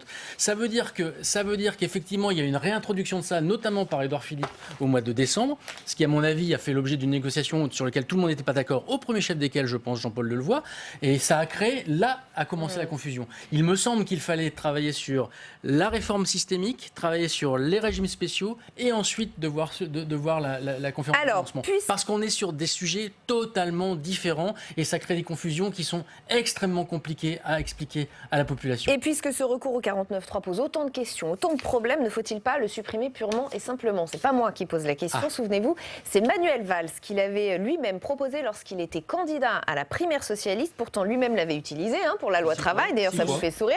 Et la loi Macron, je voudrais qu'on écoute cet extrait qui date de 2016. Je connais parfaitement les effets pervers du 49.3. Je suis très lucide. Et puis, j'ai appris. Et puis, on prend du recul. Dans la société de la participation dans laquelle nous vivons, son utilisation est devenue dépassée et elle apparaît comme brutale. Donc, je proposerais que, hors texte budgétaire, parce que la nation a besoin d'un budget, je proposerais de supprimer purement et simplement le 49.3. Voilà, les archives sont toujours très utiles, mais sur le fond tout de même. L'utilisation du 49.3 est-elle, oui ou non, dépassée, comme il le dit, et apparaît comme brutale, Nicolas Tenzer? Est-ce qu'il ne faut pas se supprimer? À mon avis, non. Sinon, on quitte le système du parlementarisme rationalisé de la Ve République. C'est-à-dire qu'à un certain moment, pour éviter des débats qui se prolongent, et là je ne parle pas spécifiquement du débat sur les questions de retraite, de manière générale, qui pourrait donner lieu à un certain nombre de blocages, qui pourraient traîner en longueur, qui seraient complètement incompréhensibles. La société telle qu'elle existe aujourd'hui, telle qu'elle fonctionne, la brutalité parlementaire, encore une fois, il y a un certain moment où le Parlement est fait pour voter des lois. Et si les conditions du vote sincère, objectives, fondées sur des débats profonds, ne sont pas réunies. Mais Nicolas Tenzer, on est dans une époque post-gilet jaune, post-grand débat. Est-ce que ces méthodes-là sont encore justifiées? Ça n'empêche pas qu'il y a un certain moment où il faut que le gouvernement décide et que le Parlement vote en fonction ou contre, d'ailleurs, le gouvernement, ce qui est toujours sa lassitude. Ce n'est pas antidémocratique dans la mesure où, encore une fois, le Parlement, surtout si les majorités sont faibles, qu'on a un certain nombre de personnes qui quittent un groupe parlementaire, peuvent toujours renverser. C'est un outil absolument indispensable à la démocratie. Ce n'est pas un hasard si quelqu'un qui était quand même un démocrate, il faut le rappeler, Michel Rocard l'a utilisé 28 fois. 28 fois, c'est le record sous la Ve République. C'est quand même extraordinaire. Justement, parce qu'on était dans un contexte où on ne pouvait pas gouverner et il faut prendre des décisions. Alors, William Tay, oui ou non, cet outil doit rester dans la Constitution? Pour moi, il doit rester, mais il faut respecter la Constitution de la Ve République dans sa totalité. C'est-à-dire que ce qui manque, le pendant du 49.3, c'est l'usage du référendum. Depuis la question de 2005, depuis qu'on a voté non au traité de constitution pour l'Europe, on a décidé de ne plus utiliser le référendum parce qu'on a estimé que les Français étaient trop stupides, ils n'étaient pas capables. D'accord, donc on sert des outils qu'on veut dans sa constitution, mais pas du tout. Ce qu'il faut, c'est tout utiliser. Il faut utiliser le 49.3 parce qu'il sert pour le gouvernement à aller plus vite, mais il faut aussi utiliser le référendum sur des grandes questions. Par exemple, actuellement, le président de la République a voulu fermer le réacteur de Fessenheim. Pourquoi est-ce qu'on ne pose pas une question sur la question de notre stratégie énergétique aux Français en disant ça va tous vous concerner pendant 70 voire 100 ans. On se pose la question de la politique énergétique. Il nous reste moins de 2 minutes. Oui, parce que là, si on débat sur le référendum, je ne serais pas nécessairement d'accord avec vous, mais ce sera un autre débat. On l'a mené la semaine dernière. Moi, je voudrais rappeler la dynamique de l'élection présidentielle. Enfin, je veux dire, on élit un président de la République pour qu'il mette en application sa vision de la société. Enfin, je veux dire... un programme. Et c'était pas dans le programme, la réforme des retraites. Ah si, la réforme des programmes... Alors, c'est ce que disait Patrick Le Yarrick. Non, c'est marqué ici. La réforme des retraites... Nous ne toucherons pas à l'âge de départ, à la retraite, ni au niveau des pensions. C'est écrit là. C'est le programme de M. Macron. Absolument. Non, mais on est bien d'accord. Il a dit qu'il posait seulement simplement des principes de règles communes pour un service universel. Mais que la mise en œuvre de la réforme a bougé, et c'est peut-être ce qui est dommage, c'est ce que j'ai juste avant. N'empêche que la réforme des retraites systémiques était dans le programme d'Emmanuel Macron. Alors le 49.3, on le garde. Et le 49.3, il faut le garder, parce que ce qu'on a oublié de dire, c'est que la défiance des Français vis-à-vis des politiques, notamment des présidents de la République, c'est de n'avoir pas mis en œuvre les programmes pour lesquels ils étaient élus. Nous avons là un président de la République qui les met en œuvre. Il y a eu quand même François Hollande avec le Bourget, il a fait exactement l'inverse, ne serait-ce que lui, mais je pourrais dire la même chose de Sarkozy. Emmanuel Macron a décidé de mettre en œuvre son programme. Il faut donc avoir les leviers et les capacités de mise en œuvre de programme. Je pense que le 49.3 est un des outils pour faire face à une contestation légitime, parce que quand on veut changer les choses et bouger, il faut pouvoir faire en sorte de mettre en place un outil, mais dans un contexte où la pédagogie est expliquée. Patrick Le Yarrick, on le garde, ce 49.3 ? Non, en vérité, c'est l'ensemble qu'il faut transformer. C'est-à-dire, même selon la Constitution, le gouvernement conduit la politique de la nation, mais le Parlement, aujourd'hui, n'a aucun pouvoir. Donc, il faut revenir. Vous avez dit parlementarisme raisonné. Si c'était ça, ce serait formidable. Mais il faut rationaliser. Pardon. C'était Michel Debré, à l'époque. Rationaliser. Mais il faudrait revenir à un Parlement qui ait du pouvoir, dont les lois puissent être discutées, et ne pas utiliser des outils comme cela, alors que les gens sont contre. Et j'espère que nos téléspectateurs ont réussi à se faire un avis mieux éclairé grâce à vous. Merci à tous les quatre d'avoir participé à ce grand débat. La suite d'ALPL, c'est l'entretien de la semaine. Nous recevons ce soir le politologue Jérôme Fourquet. On va aborder de très nombreux sujets avec lui, et notamment celui de la campagne des municipales à Paris. Ça y est, les programmes se précisent, et notamment ceux de Rachida Dati et d'Agnès Buzyn. On voit ce qu'il en ressort avec Jérémy Heinzmann, et on en parle avec lui juste après. Vont-elles marcher sur les mêmes plates-bandes à Paris ? À 3 semaines du premier tour des municipales, Rachida Dati et Agnès Buzyn ont présenté les grandes lignes de leur programme. Priorité de la maire du 7e arrondissement, la sécurité. Rachida Dati souhaite une police municipale de 3400 agents équipés d'armes létales et 4000 caméras de vidéosurveillance, 3 fois plus qu'aujourd'hui. Autre grand axe, la propreté. La candidate LR veut renforcer le pouvoir des maires d'arrondissement et moderniser les outils de nettoyage, avec un plan de 70 millions d'euros sur 3 ans. Je connais la réalité des Parisiens. Je serai leur maire de leur quotidien. Avant de promettre de grands projets qui ne verront jamais le jour, revenons déjà aux fondamentaux et au rôle du maire tel qu'il est défini dans le Code des communes. Je suis la seule alternative à Madame Hidalgo, parce que évidemment, j'attaque pas la personne, j'attaque le bilan. Sécurité et propreté, 2 priorités justement du programme d'Agnès Buzyn, dévoilées en partie dans le journal du dimanche. Police municipale armée, policiers équipés d'une caméra piéton dans chaque patrouille. L'ex-ministre de la Santé propose aussi la création de managers de rue, responsables de la propreté. La candidate LREM assume les ressemblances avec Rachida Dati. Aujourd'hui, les priorités, ce sont celles des Parisiens. Ce qui serait ennuyeux, c'est que nous n'ayons pas toutes les mêmes priorités. Vivre dans une ville propre et sécurisée, et se sentir sécurisé, c'est quand même le minimum que l'on doit à des citoyens quand on est maire d'une ville. Autre point commun, le gel des impôts dans la capitale. Si les propositions des 2 candidates diffèrent sur le logement et les transports, leurs adversaires à Paris dénoncent eux les similitudes. Moi je vois un programme qui est axé sur sécurité et propreté, un programme qui de toute évidence parle à la droite. Je constate qu'il y a dans leurs propositions quelque chose qui relève du conservatisme, voire du retour en arrière. Toutes les deux, et que c'est assez proche. D'après un sondage récent, Anne Hidalgo arriverait en tête au premier tour avec 24% des intentions de vote, suivi de Rachida Dati avec 22% et d'Agnès Buzyn avec 19%. Allons plus loin, donc dans l'entretien de la semaine, nous recevons ce soir Jérôme Fourquet. Bienvenue, merci d'avoir accepté notre invitation. Politologue, directeur du pôle opinion et stratégie d'entreprise de l'IFOP. Vous avez publié un livre qui a fait grand bruit, souvent cité par les responsables politiques ces derniers mois. C'est l'Archipel français et j'espère qu'on aura le temps d'y revenir. D'abord, cette campagne à Paris, sécurité et propreté, ce sont les 2 thèmes de Rachida Dati et d'Agnès Buzyn. Certains se sont amusés ce week-end à relever les similitudes entre les 2 candidates, entre les 2 programmes. Comment vous interpréter cela? Est-ce que c'est aussi parce que finalement LREM est assez proche de LR? Alors peut-être, mais aussi parce qu'ils ont sans doute identifié que c'était des attentes fortes de la part des Parisiens On a vu les statistiques en matière de délinquance qui s'étaient dégradées au cours des derniers mois. On voit bien aussi, pour vos téléspectateurs qui connaissent Paris, que la propreté dans certains arrondissements laisse à désirer. Les deux sont souvent liés, nous, dans les études qualitatives que l'on peut mener, en disant, voilà, quand il y a un endroit qui est peu entretenu, il y a un sentiment de mal-être ou et d'abandon, mais également du coup d'inquiétude qui peut exister de la part soit des habitants, soit des autres. Et donc, je pense que ces deux femmes et leurs équipes ont identifié que c'était des points importants dans les attentes des Parisiens. On voit bien aussi le travail qu'a fait Madame Buzyn de mettre de côté immédiatement tous les grands projets un peu pharaoniques ou un peu structurants qui étaient proposés ou portés par Benjamin Griveaux, parce que les Parisiens ont manifestement envie de respirer. Ils aspirent à une meilleure qualité de vie plutôt qu'à des grands projets et beaucoup de travaux.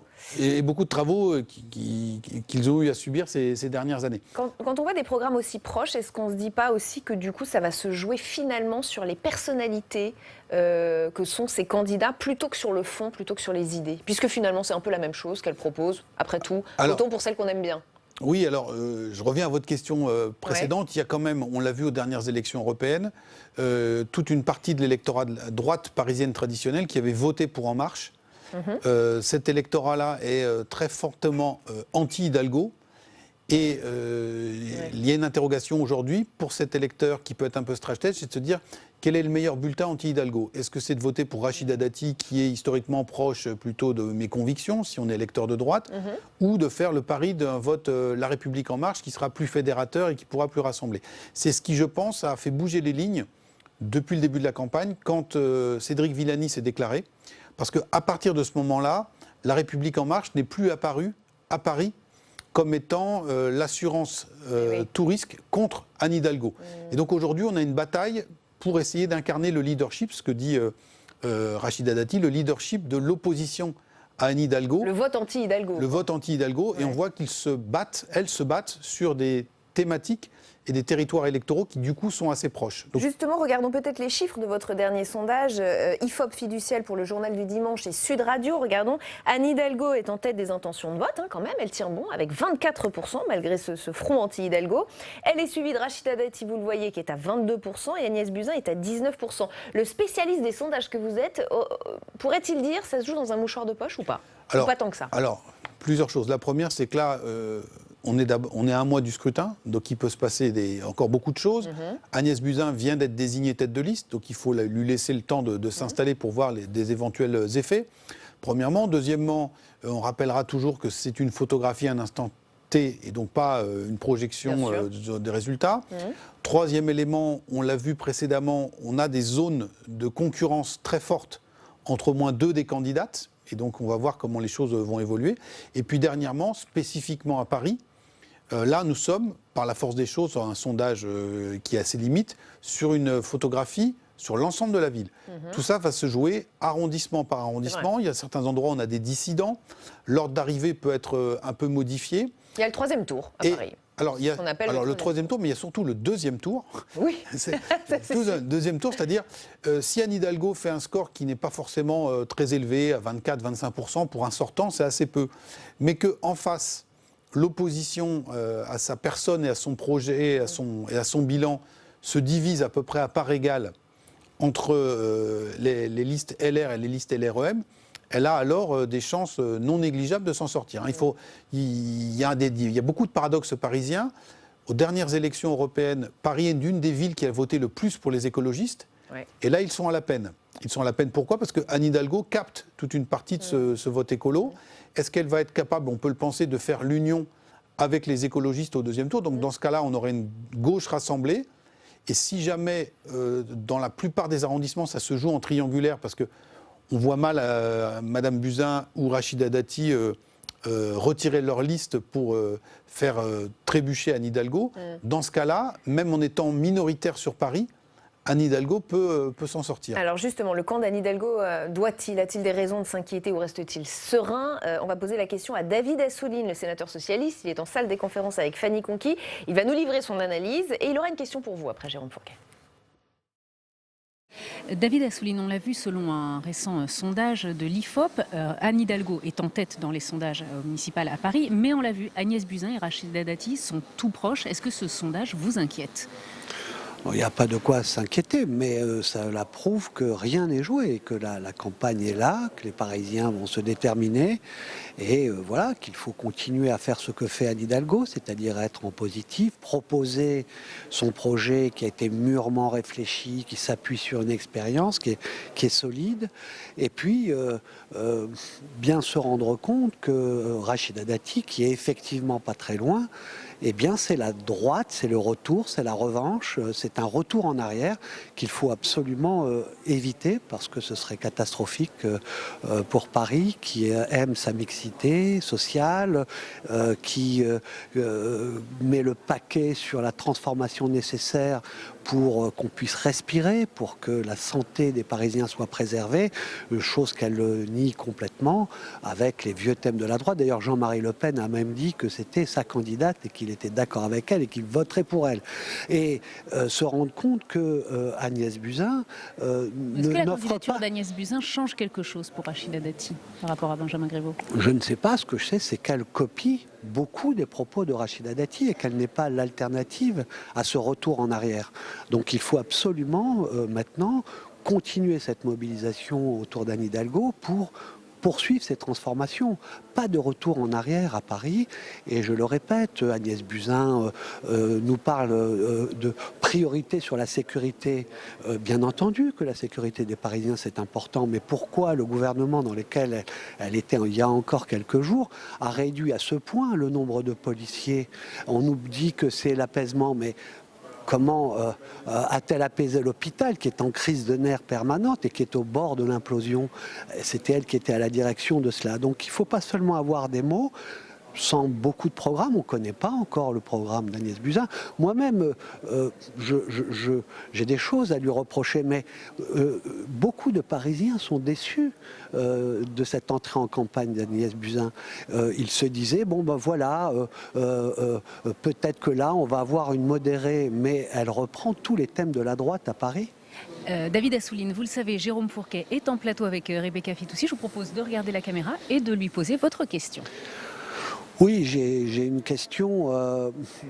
C'était un test, cette élection municipale, pour le parti présidentiel qui, pour s'asseoir durablement dans la vie politique française, dans cette élection de proximité en profondeur dans le pays, devait montrer qu'il était là et qu'il avait transformé l'essai de la présidentielle et des législatives. Pouvez-vous nous indiquer à quel étiage il est globalement dans le pays, même s'il va peut-être s'abriter derrière d'autres étiquettes, et si cette greffe a pris ou pas? Merci beaucoup David Assouline, merci à vous Fanny, je vous laisse répondre évidemment Jérôme Fourquet. Alors encore une fois, la situation parisienne pour le coup est assez atypique, parce que bien que divisés, les marcheurs pèsent quand même de manière relativement importante ici à Paris. La victoire est loin de leur être assurée pour les raisons qu'on a évoquées. La division fait quand même beaucoup de dégâts, la dissidence Villani. Mais c'est un peu, si on veut, l'arbre qui cache la forêt, Paris. C'est-à-dire qu'ailleurs en France, pour ce qui est de ce qu'on peut en savoir au travers des enquêtes d'opinion qui sont réalisées, dans la plupart des villes où les marcheurs se présentent, et ils sont par construction la plupart du temps non pas des sortants mais des challengers, ils sont dans des situations qui sont très difficiles, avec des scores qui vont entre 5 et 15%. Donc un peu comme au début de la Ve République, quand le parti gaulliste a émergé, il y avait une locomotive au plan national qui était très puissante, le général de Gaulle, mais le parti a mis des années à s'implanter dans les territoires. Il y avait d'autres forces politiques, les radicaux, le MRP, la démocratie chrétienne, la SFIO, le parti communiste, qui tenaient quand même pas mal le pays. Et là, on a un peu le sentiment que c'est la même histoire qui est en train de se rejouer à plus de 50 ans de distance. C'est-à-dire qu'il y a une existence et une consistance de la République en marche au plan national, aussi de manière assez symbolique à Paris, ville capitale, avec une sociologie très particulière, mais qu'ailleurs, l'entrée dans l'atmosphère et puis l'implantation risque de se faire assez douloureusement. Je voudrais qu'on regarde un autre sondage officieux, celui-là. On en parle depuis à peu près 24 heures. Alors du coup, on ne sait pas trop quel crédit lui accorder et vous allez nous éclairer, j'espère. Pour la première fois, le Rassemblement national serait donné en tête à Marseille. C'est le sénateur Stéphane Ravier qui arriverait premier au premier tour avec 25% des intentions de vote. Devant le Printemps marseillais qui regroupe plusieurs partis de gauche à 17%. Viendrait ensuite la candidate LR Martine Vassal, 15%. 15% aussi pour le candidat écologiste. L'ancien LR Bruno Gilles, qui se présente sans étiquette, les talonnerait à 14%. Et la sénatrice Samia Ghali serait à 9%. Que se passe-t-il à Marseille, Jérôme Fourquet? Alors, à Marseille, comme sans doute dans de très nombreuses villes françaises, on voit qu'on a pléthore de listes qui se présentent. On a parlé de Paris avec cette dissidence des marcheurs. On voit qu'à Marseille, on a une dissidence à droite. Cette dissidence à droite s'accompagne de la présentation d'une liste En Marche. La gauche n'est pas rassemblée non plus à Marseille. Samia Ghali a fait sa liste dans son coin. Mais du coup, ça profite au RN. Alors ça profite au RN. Contrairement à Paris, le RN est, on le sait, historiquement implanté à Marseille. Le score n'est pas non plus faramineux. Donc je ne sais pas de qui a fait cette enquête et si elle est sérieuse ou non. Mais à 25%, sur une ville comme Marseille, c'est quelque chose qui est assez raisonnable. Mais compte tenu de l'éclatement des forces politiques traditionnelles ou nouvellement émergées comme En Marche, qui s'opposent au RN, il y a une possibilité, on va dire, statistique ou mathématique qu'à 23, 24, 25%, vous soyez en tête au premier tour. Mais c'est au deuxième tour que et c'est au deuxième tout tour. change pour le RN. Et le RN, là, a une vraie limite, c'est qu'il n'a pas d'alliés. Donc il n'y a pas de réserve de voix. Donc il nous a habitués déjà à faire des scores en boulet de canon au premier tour, dans certaines villes, avec des niveaux de proches de 30%, aux municipales comme aux élections départementales ou aux régionales. On se souvient, par exemple, la nièce de Mme Le Pen, Marion Maréchal, aux élections régionales dans la région PACA, en 2015, était à 40% au premier tour. 40% au premier tour. Et elle fait 45% au deuxième. Donc là, on est sur des niveaux bien moindres, mais c'est la même logique. Tout ça nous montre qu'on a un paysage qui, depuis 2017, avec l'arrivée de La République En Marche, l'effondrement du PS, l'effondrement de la droite, maintenant la montée en puissance des écologistes, les tensions entre communistes et insoumis, on a un paysage électoral qui est très très éclaté, très archipélisé, selon la formule consacrée. Et donc les forces dominantes, Anne Hidalgo à Paris ou le RN éventuellement à Marseille, avec 23, 24, 25%, vous pouvez être en tête d'un premier tour. On y verra peut-être un peu plus clair dans 1 ou 2 jours, quand les listes seront officiellement déposées en préfecture et on verra qui sera sur la liste de départ. Un mot du cas de Perpignan, intéressant lui aussi. Vous l'avez étudié de très près avec Nicolas Lebourg dans une étude intitulée « Perpignan, une ville promise au Rassemblement national ». Point d'interrogation. Évidemment, tout est dans le point d'interrogation. Alors là, on a un niveau pour le RN qui est un niveau de départ qui est encore plus élevé, aux alentours de 30%. Et là aussi, on a une situation d'extrême division avec différentes listes de gauche, des listes indépendantes, la liste du maire sortant qui se présente. Et là, le cas est un peu similaire à celui de Paris, en ce sens que marcheurs et droite convoitent le même électorat, pour le coup anti-lepéniste.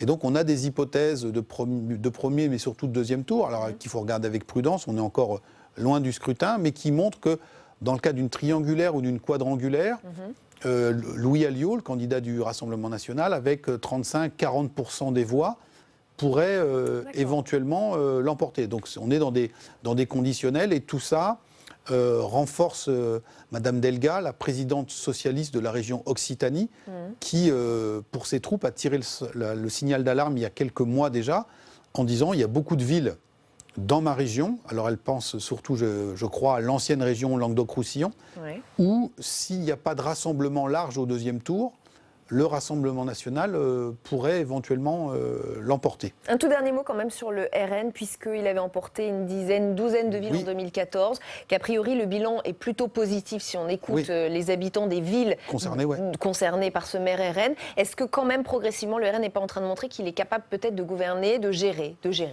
Alors, ce sera un des enseignements, vous avez raison, du scrutin. Est-ce que, contrairement à la précédente expérience du Front National au niveau municipal, c'était en 1995, et donc l'élection suivante, c'était 2001, est-ce que cette fois-ci, ils conservent leur mairie, ce qui montrerait qu'il y a un satisfecit des populations concernées?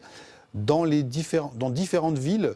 Cela semble assez bien engagé pour le RN. Sans doute qu'ils ne vont pas garder les 11 villes, mais ce sera un signal. Maintenant, vous voyez qu'on est quand même sur 36 000 communes en France. Ils en gèrent une dizaine ou une douzaine.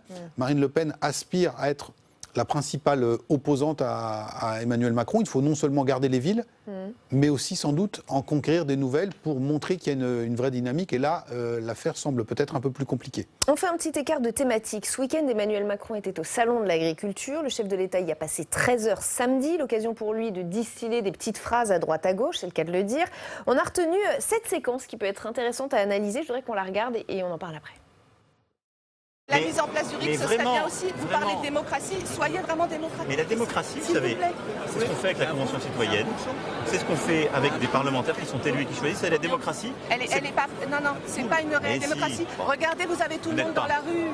Vous avez du monde dans la rue. Je ne crois pas qu'il y ait tant de monde que ça dans la rue, je suis très sensible. Venez dans la rue. Alors moi, j'ai trop de travail malheureusement pour pouvoir venir dans la rue. Moi aussi, j'en ai du travail. Donc, je fais 6 jours sur 7. Mais moi, je vous écoute. Mais moi aussi, je vous entends. Et donc, j'essaie de vous dire que parfois aussi, vous êtes en colère sur des choses qui ne sont pas vraies. Je ne crois pas qu'il y ait tant de monde que cela dans la rue et je travaille trop pour venir voir ce qui se passe dans la rue. Quel enseignement vous tirez d'une telle séquence, sachant qu'on est dans une France post-Gilets jaunes, post-grand débat? Qu'est-ce qu'elle dit? Alors, elle dit qu'il y a un fossé très profond qui s'est creusé entre toute une partie de la population et Emmanuel Macron. Ce n'est pas le premier président de la République à être impopulaire, un peu plus que passer la mi-mandat. Mais cette impopularité, elle s'est durablement enquistée, incrustée. Et le fait que, pour le coup, il a raison, en termes de gilets jaunes ou même de manifestations contre les retraites, la mobilisation baisse, mais le fait même qu'elle se poursuive, qu'on soit à l'acte 60 ou 61 des gilets jaunes, s'il y a encore quelques centaines ou milliers de personnes tous les samedis dans les rues de France, qu'il y ait encore des grèves dans certains secteurs de notre économie, ça montre que toute une partie de la population française est très très remontée contre ce pouvoir. Les braises sont encore là. Les braises sont encore là et que ce qu'on évoquait tout à l'heure, tout ça rend encore plus compliqué l'implantation au niveau local des candidats qui se revendiquent de la République En Marche, parce que non seulement ils sont outsiders, mais ils ont en plus un climat national qui n'est pas porteur, avec une défiance qui est quand même assez forte. Il nous reste très peu de temps. Je parlais de votre livre phare, mais je voudrais qu'on y revienne vraiment, L'archipel français. Vous y décrivez une nation morcelée, divisée, fragmentée, fracturée, des divisions culturelles, cultuelles qui s'accélèrent depuis une vingtaine d'années. Je résume pour les téléspectateurs qui ne le connaîtraient pas encore, ce livre. Ce qui m'amène à vous parler de la lutte contre le séparatisme voulu par Emmanuel Macron. Le chef de l'État a fait un déplacement à Mulhouse sur le sujet la semaine dernière. On réécoute en quelques secondes ce qu'il a dit et vous nous dites ce que vous en pensez. Notre ennemi est à ce titre le séparatisme, c'est-à-dire ce phénomène que nous observons depuis des décennies, qui est une volonté de quitter la République, de ne plus en respecter les règles, d'un mouvement de repli qui, en raison de croyances et d'appartenance, vise à sortir du champ républicain.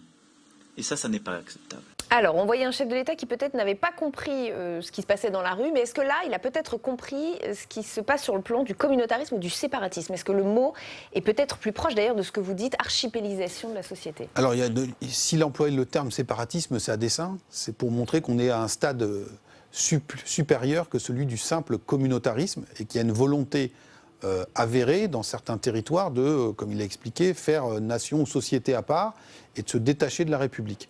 Il y a une prise de conscience manifeste de la part du président de la République qui peut-être, sur ces sujets, n'avait pas tous les capteurs, en tout cas quand il a été élu, ou qu'il n'avait pas forcément comme tropisme naturel de regarder ce qui se passait de ce côté-là.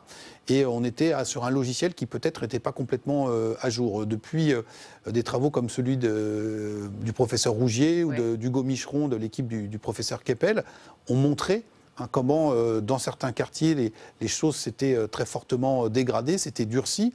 Et ce qui était frappant dans le propos du président de la République, de mon point de vue, c'est qu'il parle de dizaines d'années. Et ces chercheurs ont montré que le travail d'implantation des salafistes remonte au moins à la fin des années 90. Donc ça fait 20 ou 20 ans que les choses se sont mises en place progressivement. Il y a une espèce d'incubation.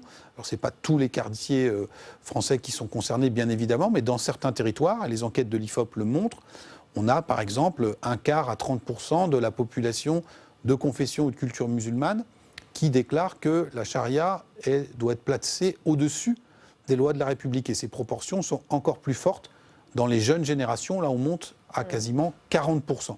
Donc il y a des sujets très sérieux à regarder. Il n'y a bien évidemment pas d'amalgame à faire, mais il faut sans doute les affronter. Et pendant trop longtemps, soit on les a mis sous le tapis, soit on les a peut-être minimisés. Le président de la République, en prenant ce terme de séparatisme, a voulu frapper et marquer les esprits. On verra ensuite si les actes suivent et si les solutions qui sont proposées sont à la hauteur, parce qu'il n'y a pas de baguette magique. Encore une fois, les choses se sont détériorées progressivement depuis une vingtaine d'années, et il va être maintenant assez compliqué, en un laps de temps court, de faire machine arrière. Merci infiniment Jérôme Fourquet d'avoir été notre invité dans l'entretien de la semaine. Je renvoie une nouvelle fois à ce livre que vous avez publié il y a quelques mois maintenant, L'archipel français, mais qui est beaucoup repris. Merci à vous. Dans un instant, audition publique. L'invité ce soir est Laurent Nunez, secrétaire d'État auprès du ministre de l'Intérieur. Et puis demain matin, vous retrouvez comme tous les jours Oriane Mancini dans Bonjour chez vous entre 7h30 et 9h.